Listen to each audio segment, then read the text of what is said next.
नमस्कार। चलिए आज एक बहुत ही खूबसूरत कविता को समझते हैं। इसका नाम है हम इस धरती की संतति हैं। और ये सिर्फ शब्द नहीं है बल्कि एक गहरा एहसास है।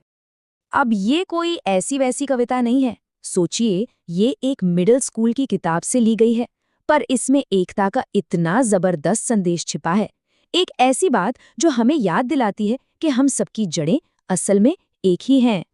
तो मन में ये सवाल आता है ना कि आखिर ये कविता इतने आसान शब्दों में इतनी बड़ी बात कैसे कह देती है। चलिए आज इसी को समझने की कोशिश करते हैं। तो शुरुआत होती है कॉमन ग्राउंड से। कविता सबसे पहले एक साझा पहचान बनाती है, एक ऐसी पहचान जो हम सबको एक ही जमीन, एक ही मिट्टी से जोड़ती है। जरा इन शुरुआती लाइनों को सुनिए।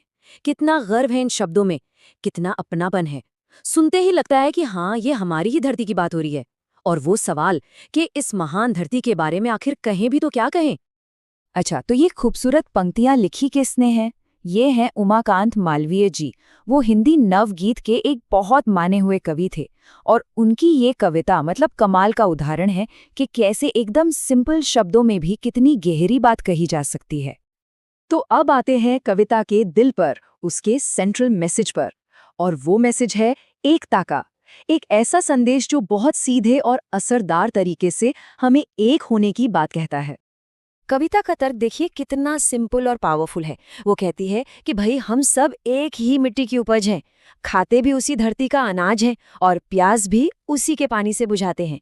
तो जब हमारी बुनियाद ही एक है तो फिर हम अलग अलग कैसे हो गए।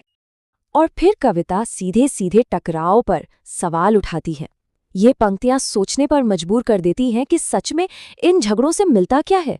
सिवाय इसके कि जो बातें सीधी साधी सुलझ सकती थीं वो और ज्यादा उलझ जाती हैं।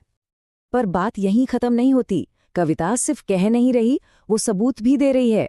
और सबूत कहाँ से ला रही है? हमारे साझे इतिहास से, हमारी कॉमन हेरिटेज से। कवि ने यहाँ क्या कमाल का काम किया है। उन्होंने अलग अलग दौर और अलग अलग परंपराओं की महान हस्तियों को एक ही धागे में पिरो दिया है।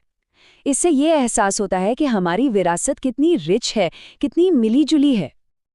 जैसे यहाँ देखिए, एक तरफ इतिहास की रज़िया सुल्ताना, दुर्गावती और पद्मिनी है, तो दूसरी तरफ पौराणिक कथाओं की सीता और सावित्री। सबको एक साथ याद किया जा रहा है। ये क्या दिखाता है? यही कि हमारा अतीत कितना इंक्लूसिव और गौरव से भरा था। अच्छा, यहाँ पद्मिनी के साथ जौहर शब्द का जिक्र है। ये समझना जरूरी है। ये राजस्थान में एक पुरानी प्रथा थी, जहाँ महिलाएं अपने सम्मान की रक्षा के लिए, आक्रमणकारियों से बचने के लिए आग में कूदकर अपना बलिदान दे देती थीं। ये उनके अदम्य साहस का प्रतीक था। चलिए अब एक और मजेदार बात पर आते हैं। वो है इस कविता का अंदाज, इसका फॉर्मेट। ये कोई आम कविता नहीं है, ये एक कव्वाली की शक्ल में लिखी गई है। और यही बात इसे बहुत खास बना देती है। तो कव्वाली क्या होती है? ये एक बहुत पुरानी और पॉपुलर आर्ट फॉर्म है। इसमें अक्सर दो ग्रुप होते हैं और उनके बीच एक तरह की मजेदार नोक-झोंक चलती है, सवालों जवाबों का दौर चलता है। तो ये कविता सिर्फ पढ़ने के लिए नहीं, बल्कि एक तरह से गाने और परफॉर्म करने के लिए है, एक लाइव परफॉर्मेंस जैसी। और इस कविता में भी बिल्कुल यही होता है। एक तरफ से लड़कों का ग्रुप एक पद गाता है, फिर दूसरी तरफ से लड़कियों का ग्रुप उसका जवाब देता है। ये जो मीठी सी नोक-झोंक है ना, ये आखिर में एक पॉइंट पर आके मिलती है, जहां दोनों ग्रुप मिलकर एक साथ गाते हैं। और बस यहीं, इसी मोड़ पर कविता का पूरा सार, उसका पूरा मैसेज एक बहुत ही पावरफुल रूपक में सिमट जाता है। मतलब वो जो लड़कों और लड़कियों के बीच की हल्की फुल्की बहस थी, वो खत्म होती है एक बहुत ही गहरी बात पर। एक ऐसी बात जो आपसी निर्भरता मतलब कोडिपेंडेंस को समझाती है। और सच कहूं तो यही इस कविता की जान है।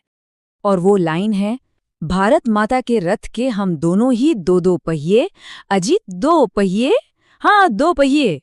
क्या कमाल की बात है। यहाँ लड़के और लड़कियां, या कह लीजिए कोई भी दो ग्रुप, उन्हें भारत माता के रथ के दो बराबर पहियों की तरह बताया गया है। और इस रूपक का लॉजिक, वो तो एकदम क्रिस्टल क्लियर है। कोई भी रथ सिर्फ एक पहिए के सहारे आगे बढ़ ही नहीं सकता। अगर आगे बढ़ना है, तरक्की करनी है, तो दोनों पहियों को साथ मिलकर एक तालमेल में चलना ही होगा। तो ये पूरी कविता समझने के बाद आखिर में एक सवाल जरूर उठता है, अनेकता में एकता का ये जो इतना सीधा सादा पर इतना गहरा संदेश है, ये आज के जमाने में कितना जरूरी, कितना सार्थक है?